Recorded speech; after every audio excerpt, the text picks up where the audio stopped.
NCERT book से class 10th आज का जो टॉपिक है हमारा वो है ट्रिग्नोमेट्री। ट्रिग्नोमेट्री जिसे हिंदी में त्रिकोणमिति कहते हैं। सबसे पहले इसका डिफिनीशन के बारे में समझते हैं। इसका डिफिनीशन क्या होगा? त्रिकोणमिति गणित का एक ऐसा शाखा है जो किसी त्रिभुज के भुजा और कोण के बीच संबंध बतलाती है। यानी त्रिकोणमिति जिसे इंग्लिश में ट्रिग्नोमेट्री कहते हैं, यह मैथमेटिक्स का एक ऐसा ब्रांच होता है जो किसी ट्रायंगल के साइड्स यानी भुजा और एंगल यानी कोण के बीच रिलेशन प्रोवाइड करते हैं, यानी संबंध बतलाती है। तो उसे क्या कहेंगे? ट्रिग्नोमेट्री कहते हैं। ट्रिग्नोमेट्री ग्रीक के 3 वर्ड से मिलकर बना है, जो कि पहला होता है ट्राई जिसका मीनिंग होता है 3 यानी 3। दूसरा होता है गॉन जिसका मीनिंग होता है साइड्स यानी भुजा, और मेट्रोन का मीनिंग होता है मेजरमेंट यानी मापन। यानी ट्रिग्नोमेट्री ग्रीक के 3 वर्ड से मिलकर बना है। पहला है ट्राई, दूसरा गॉन, तीसरा होता है मेट्रोन। ट्राई का मीनिंग होता है 3, गॉन का मतलब होता है भुजा और मेट्रोन का मतलब होता है मापन। क्लास 10th में जो आपको ट्रिग्नोमेट्री में पढ़ना है ट्रायंगल के बारे में वो पढ़ना है, राइट ट्रायंगल के बारे में यानी समकोण त्रिभुज के बारे में। यहाँ पर जो एक थीटा सिंबल है, ये जो थीटा है ये ग्रीक सिंबल से लिया गया है। ये जो थीटा ये ग्रीक सिंबल से लिया गया है। सिंपल वर्ड में कहे, ये जो थीटा है ये किसी एक्यूट एंगल यानी न्यून कोण का वैल्यू होता है। यहाँ पर 2 त्रिभुज दिया गया है और आपको बतलाना है इसमें से लंब कौन सा है, आधार कौन सा है और कर्ण कौन सा है। तो यहाँ पर देखिए, यहाँ पर फर्स्ट जो ट्रायंगल दिया गया है, त्रिभुज दिया गया है, यहाँ पर एंगल सी को हमने थीटा माना है, और थीटा के सामने वाला जो भुजा होता है यानी साइड्स होता है वो हमारा परपेंडिकुलर होता है यानी लंब होता है। इसका लंब को शॉर्टकट में पीवी लिखते हैं यानी परपेंडिकुलर।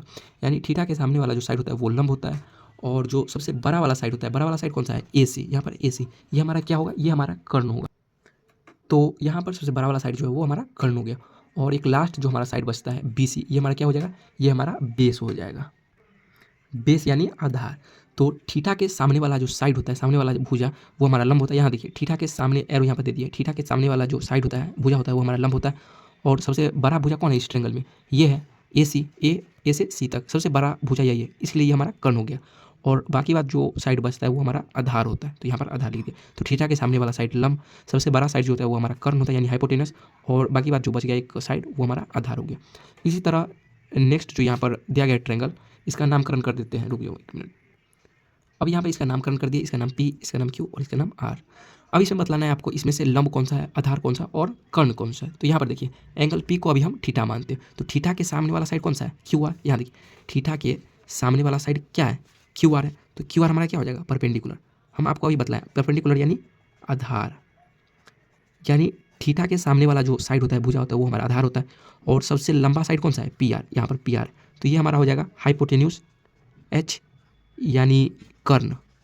सबसे लंबा साइड जो है हमारा कर्ण, और बाकी बात जो बच गया वो हमारा आधार है यानी बेस है, यानी आधार है।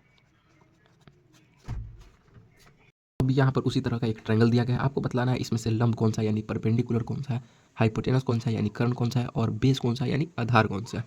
तो अगर यहाँ पर एंगल C को अगर हम थीटा मानते हैं तो इसका पहले तो परपेंडिकुलर कौन होगा? तो थीटा के सामने वाला जो साइड होता है, सामने वाला जो भुजा होता है वो हमारा परपेंडिकुलर होता है। इसके सामने वाला कौन सा भुजा है? यहाँ पर देखिए AB है, तो ये हमारा परपेंडिकुलर हो जाएगा यानी लंब हो जाएगा। इसी तरह यहाँ पर सबसे लंबा साइड कौन सा है? इसमें सबसे लंबा भुजा कौन सा है? AC, तो ये हमारा हाइपोटेन्यूस हो जाएगा यानी कर्ण हो जाएगा, और जो बच गया हमारा वो बेस हो जाएगा यानी आधार हो जाएगा। इसी तरह एक दूसरा यहाँ पर आकृति दिया गया है, और इसमें से आपको बतलाना है लंब कौन सा है, कर्ण कौन सा है और आधार कौन सा है। यहाँ पर देखिए अगर हम यहाँ पर एंगल C लिए थे, अब यहाँ पर हम एंगल A लेते हैं, तो यहाँ पर हम एंगल A को अगर हम थीटा मानते हैं तो इसका परपेंडिकुलर क्या होगा? तो थीटा के सामने वाला साइड क्या है? BC, तो ये हमारा परपेंडिकुलर होगा यानी लंब होगा। और सबसे लंबा भुजा जो होता है, जो सबसे लंबा साइड जो होता है वो हमारा होता है कर्ण, तो सबसे लंबा साइड कौन सा है? AC, तो ये हमारा कर्ण हो गया।